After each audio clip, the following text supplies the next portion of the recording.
শান্তিতে আছেন তো?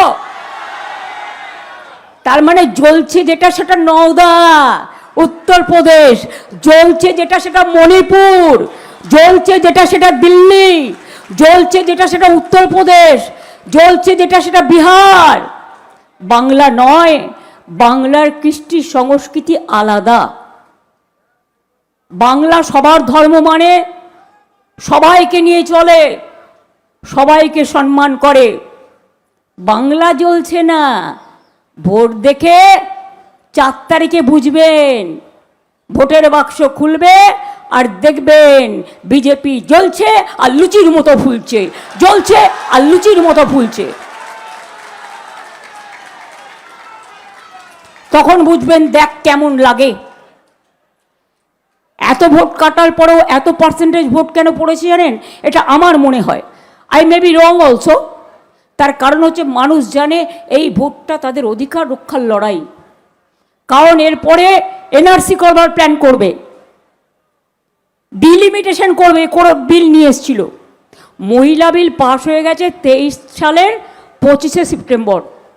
আমরা সবাই ভোট দিয়েছিলাম এবং বিল হয়ে গেছিল, 450-এর বেশি ভোট পড়েছিল। তো আজকে 23 সাল থেকে 26 সাল নোটিফিকেশন করলেন না কেন? আসলে কি প্ল্যানটা কি?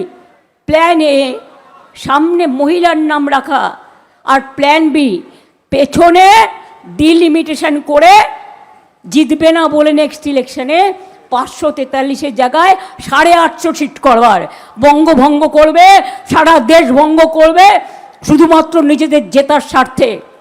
ওই যে বললাম না, ঠাকুর ঘরে কে? আমি তো কলা খাইনি, পরাস্ত করে সবাই মিলে আমরা দেখিয়ে দিয়েছি তোমার প্রতি মানুষের আস্থা নেই, সেই দিনই পদত্যাগ করা উচিত ছিল। কিন্তু এরা তো লজ্জা, ঘৃণা, ভয় 3 থাকতে নয়। কিন্তু মনে রাখবেন পতন শুরু হয়ে গেছে বিজেপির। আর 2026-এই মনে রাখবেন আগস্টের পর থেকে অনেক ওদের দুঃসময় আসছে।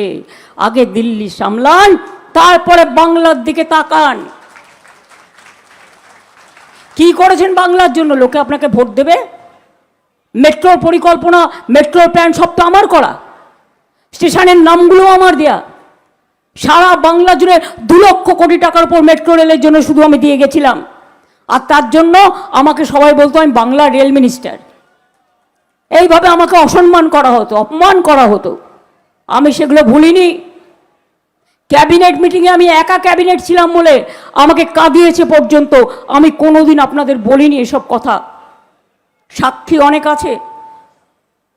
তো আমি বাংলার লোক, বাংলার জন্য করব না কেন? আজমির শরীফের স্টেশনটা নতুন করে আমি করে দিইনি?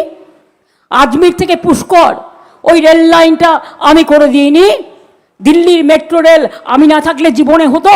ওটা আমি বসে শর্ট আউট করে শিলা দীক্ষিতের সাথে উদ্বোধন করে এসেছিলাম।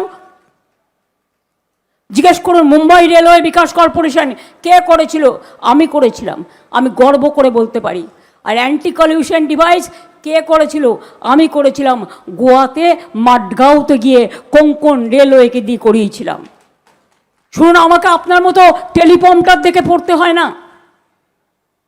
আমি মাটির লোক, মাটিতে খবর রাখি।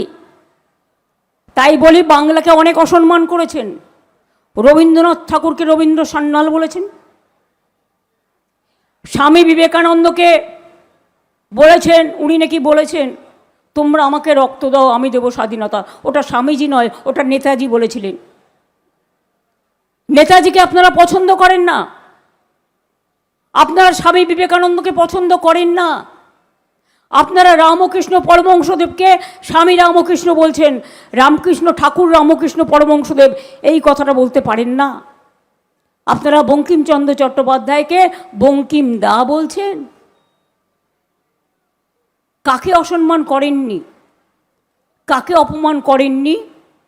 আমরা কিন্তু রাজেন্দ্র প্রসাদকে সম্মান করি, জিকে রাজেন্দ্র প্রসাদজিকে সম্মান করি, বল্লভভাই প্যাটেলকে সম্মান করি। আপনারা গান্ধীজিকে বর্জন করেছেন, লজ্জা করে না? উনিও তো গুজরাটে আহমেদাবাদে জন্মগ্রহণ করেছিলেন। বলুন কেন উনি বাংলায় বেশি সময় কাটিয়েছিলেন? যেদিন ফ্রিডম অ্যাট মিডনাইট হচ্ছে দিল্লিতে, গান্ধীজি বেলেঘাটা গান্ধী আশ্রমে বসে আছেন। যাতে দেশভাগের পরে দাঙ্গা না হয়। আপনারা 100 দিনের কাজ মহাত্মা গান্ধীজির নামে ছিল, আপনারা বর্জন করলেন গান্ধীজির নামটা।